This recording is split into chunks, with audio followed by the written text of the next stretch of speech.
Because doubt and discouragement, distortion, lies, distractions, and division are what we're facing right now. I wrote about this in The Garden, my new book that just came out. 5 Ds that will sabotage you: doubt, distortion, lies, discouragement. We don't give up because it's hard. We give up because we get discouraged.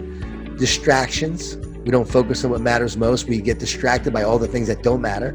And division, the word anxious literally means divided. So many people feel divided right now.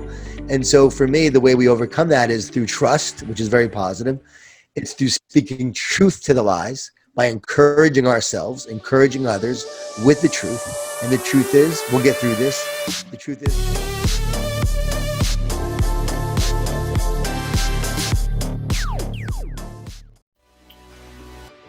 welcome to the Elev8 podcast. Thank you for tuning in. Thank you for listening. I am your host, Tyler Johnson. Today's episode is many moons in the making, and I am super pumped as our guest today is one of my favorite authors and speakers. Today we have Mr. Jon Gordon. He is a best-selling author. His principles have been put to the test by numerous Fortune 500 companies, professional and college sports teams, school districts, hospitals, and nonprofits. He's the author of over 20 books, including 8 bestsellers. His latest book, The Garden, which we'll have linked up here, looks amazing. I can't wait to get my hands on it for a read myself. He worked with the teams such as the LA Dodgers, the LA Rams, Clemson football, and many, many more. Welcome to the show, my man, my friend, Jon Gordon.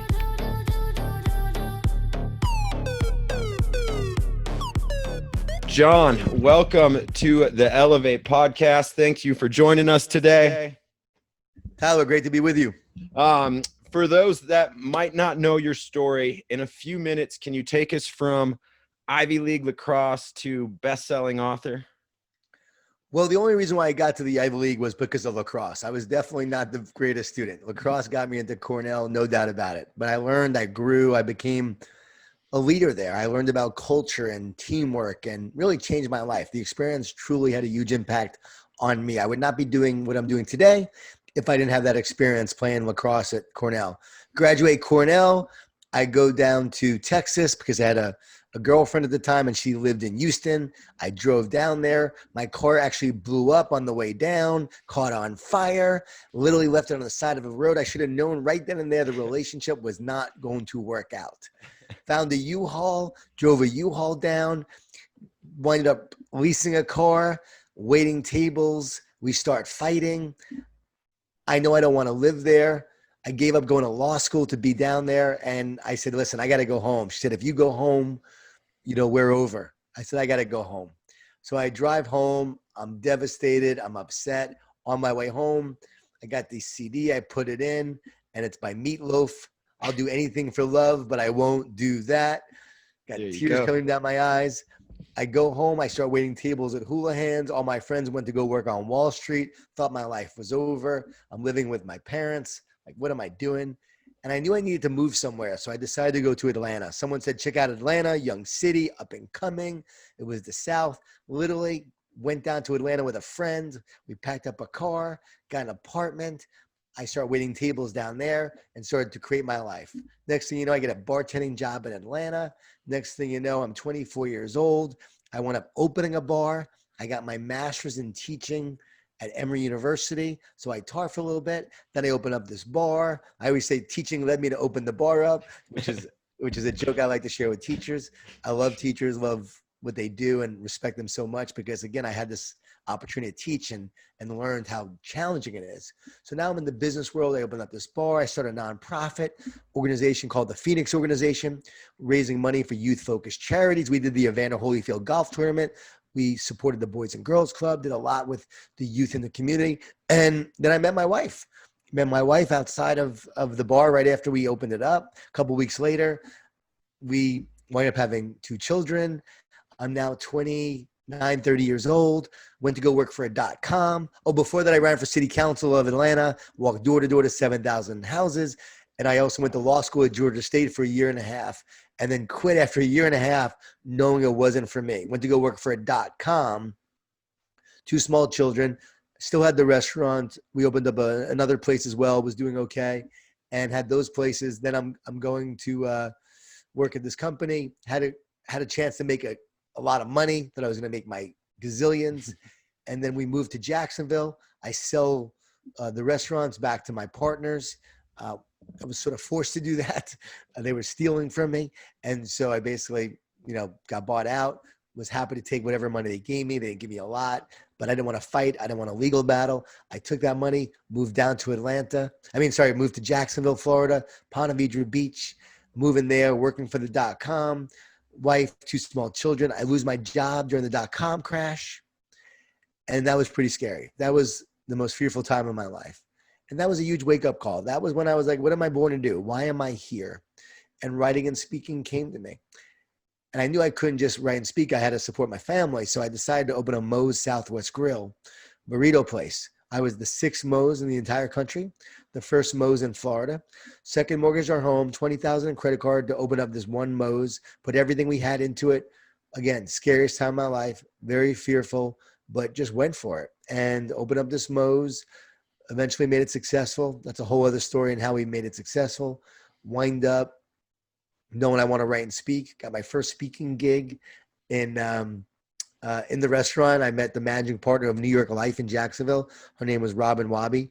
She gave me a shot to speak at her company. Gave my first talk. I was like, okay, I could do this. I was nervous, but I could do this. I actually tried to quit and get out of it beforehand. She said, no, you're not doing that. You're going to do this talk. So I gave the talk. Very happy I did.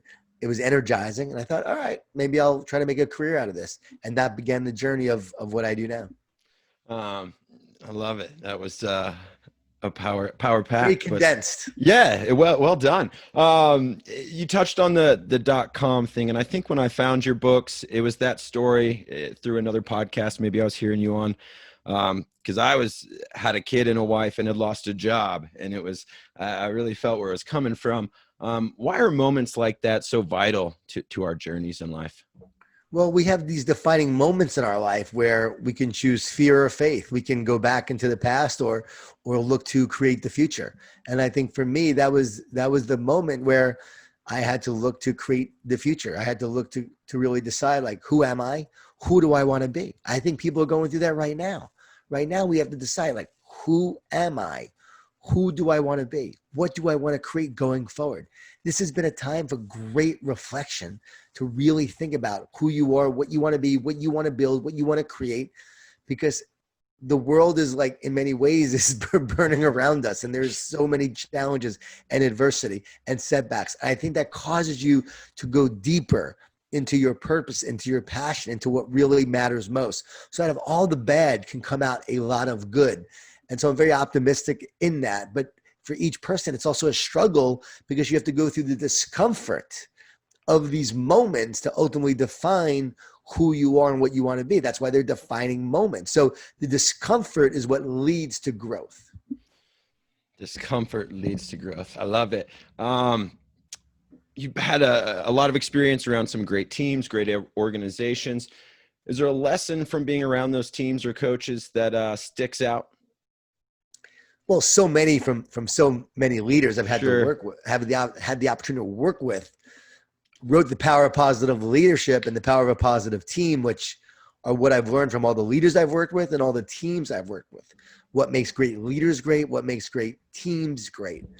And I believe one of the greatest lessons I learned is from Dabo Sweeney, who's just a major optimistic, positive person, the most positive leader I've ever met. And his belief in his team is what leads them to win. He believes in them more than they believe in themselves.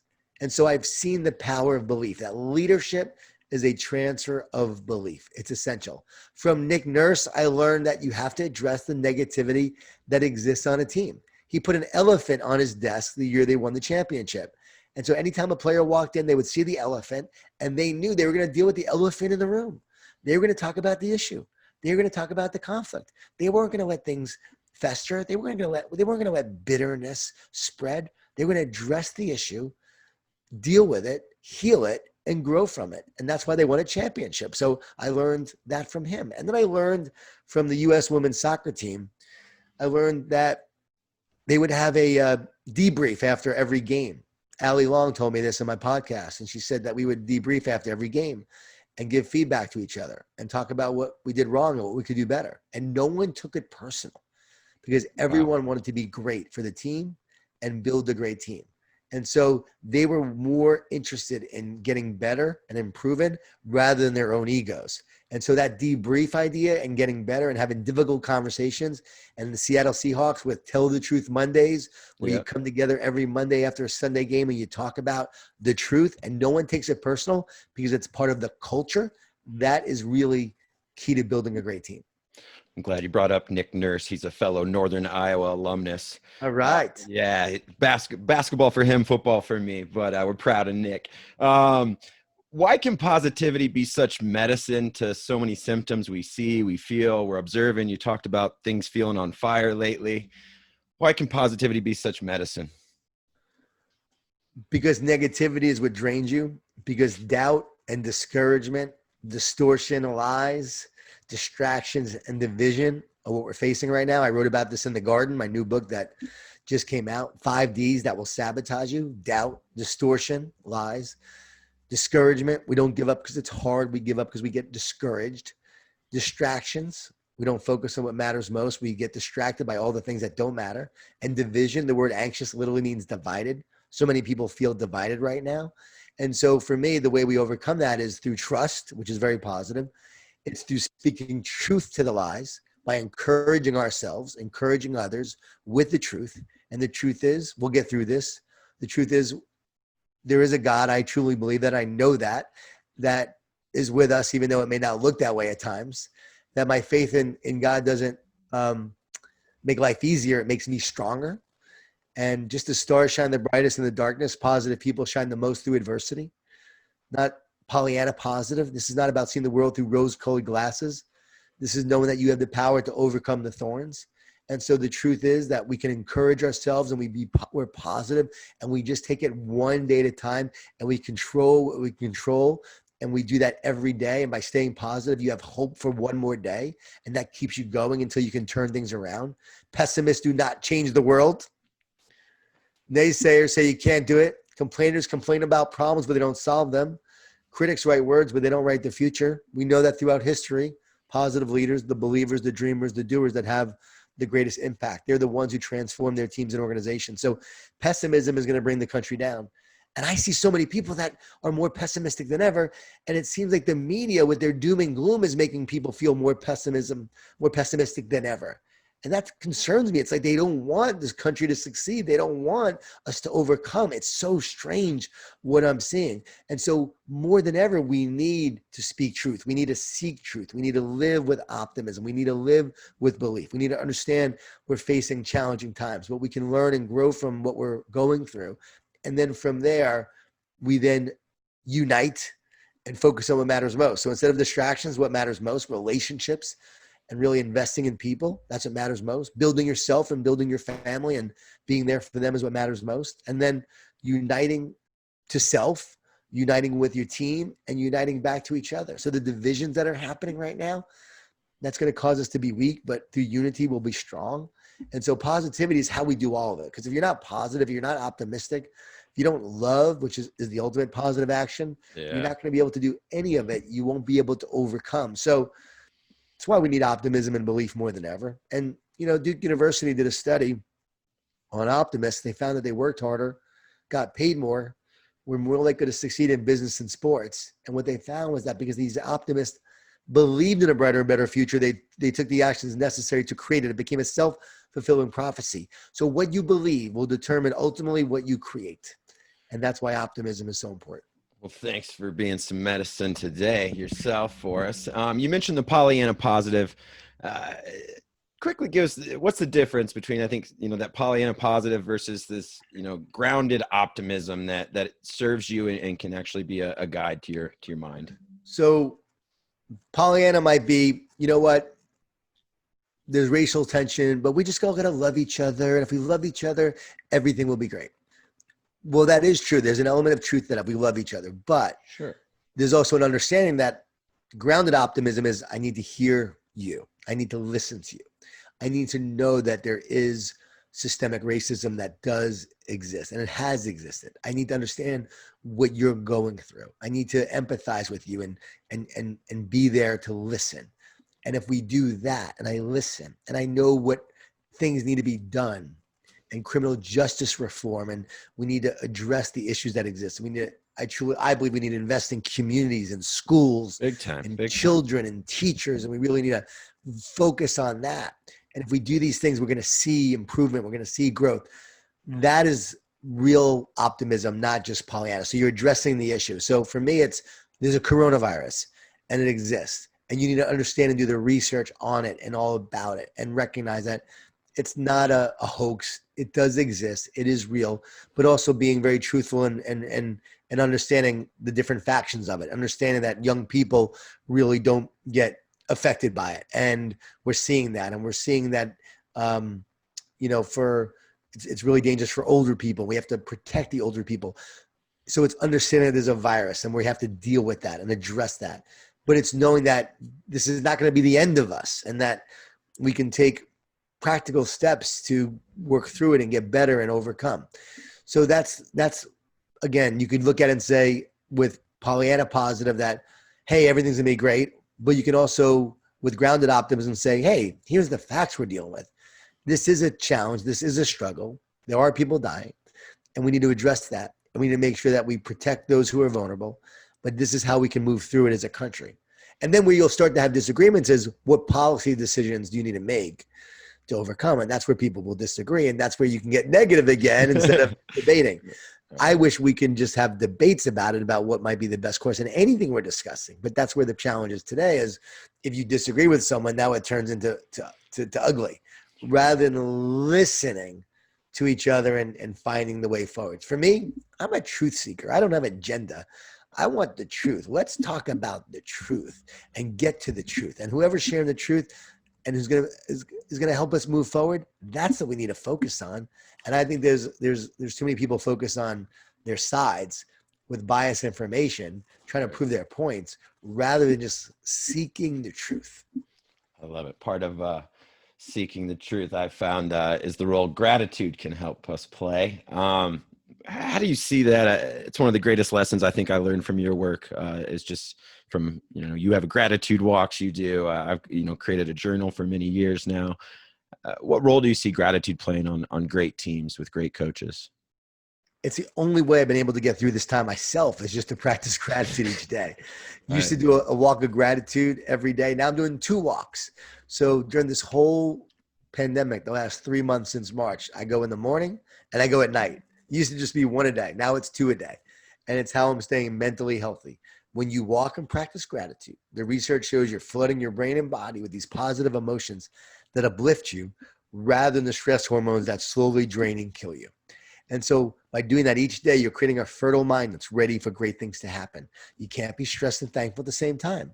So just being grateful for the little things in our lives, for the small things, even though we're dealing with so much adversity. What are you grateful for right now? I'm healthy. My mom passed away, my dad passed away, but I'm alive and I'm alive and I get to live this life. I have a wife that I love. I have 2 kids, thank God, that are healthy. And I'm focusing on those things that I'm thankful for. I'm thankful I get to do this work. Yes, I can't go travel. Yes, I've lost a lot of my business. But at the same time, people are still calling and asking me to do virtual keynotes and so forth. And I'm thankful for each opportunity I have to be able to share. So I'm thankful for that. So the more you're grateful, the more you create this abundance mindset in your mind and in your heart. And I truly believe that abundance flows into your life when gratitude flows out of your heart. So I think it's a heart thing. It's a mind thing. It's a mental thing. It's an emotional thing. It's a spiritual thing. And the more grateful we are, we're able to withstand all the forces that are coming our way and coming at us. With negativity, we can build that fortitude inside with gratitude to withstand all the outside forces. Right on. If you could jump back in a DeLorean, get in a time machine, and go visit 16-year-old John, what's one truth, being a truth seeker, that you would remind yourself of that you've learned along your journey? I would tell him to not worry about the future. I would tell him what I'm telling myself right now, like win today. Yeah. Just win the moment, win the day. And the more you can win today and you win each day, you're going to win the future. So stay positive. Trust in a bigger plan for your life. God has a plan for you. Trust in that. Stop worrying so much and just show up every day to make a difference. It's what I wrote in The Carpenter: love, serve, care. Do that every day. Look for ways to be your best and bring out the best in others, and your life will just be fine. So that's what I would tell myself back then. Stop worrying. And also I would tell that young person, you'll meet her. You'll meet the right woman. Right. At the craziest time and the craziest moment, you'll be standing on a corner trying to get people into your bar, and she'll be walking by in that moment, and you'll meet her. And in that moment, you'll meet her. That won't be it. She'll blow you off. She won't come back like she said she was going to come back. Yep. And a week later, you'll see her again at an event, a charity event, the Best of Atlanta event. You'll see her across the room, and you'll run over to her, and you'll tell her, hey, remember me? And she will not care that she saw you again. But you'll get her card, and you'll keep calling her and keep talking to her until she finally goes out with you. Persevere. And you will persevere. And then she will become your wife and have your kids. And you'll be married for 23 years. And you'll write a book called Relationship Grit together, which we have a book coming out at the end of August, Relationship Grit, about our marriage, about our journey, about how she almost left me, about how I was negative. This is my full story. This is my ups and downs. This is where I was. This is who I became. This is how I got there. This is the John of the past that you may not like. My brother said, are you sure you want to share that book? I'm like, yeah, I got to tell my full story. But then from there, I became a different person. I started doing this work. I changed from the inside out, and now my wife and I have a great relationship 23 years later. So I would tell them those things and tell them it's all going to work out. Well, good. Well, we'll have the garden linked up here, and keep an eye out for the new book. I'm looking forward to that one as well, being a young husband. One last question. You win in the locker room first. One of the things I love in that book is the 7 C's. And I think working with teams, the part that I always like to focus on is the connection, to the commitment, to the care. Can you expand on that just a little bit, and how important that is just maybe in society or even just on teams? Yeah, I love that. Win in the locker room first. Also wrote about the 4 C's and the power of a positive team. Basically, you got to communicate to connect.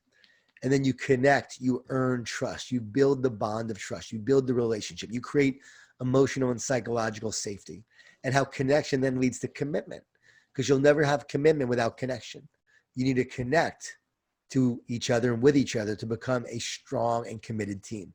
And then once you have connection, you have commitment, then the bond has grown, the bond has developed. The commitment makes you focus on the team first, not yourself. You focus on we, not me. And that commitment then makes you stronger. And then you got to care about each other. A team that cares about each other will work harder together. They'll focus on their growth. They'll push each other. They'll challenge each other. They'll practice what I call love tough. Not tough love, but love tough. If a team loves each other, they'll earn the right to challenge each other.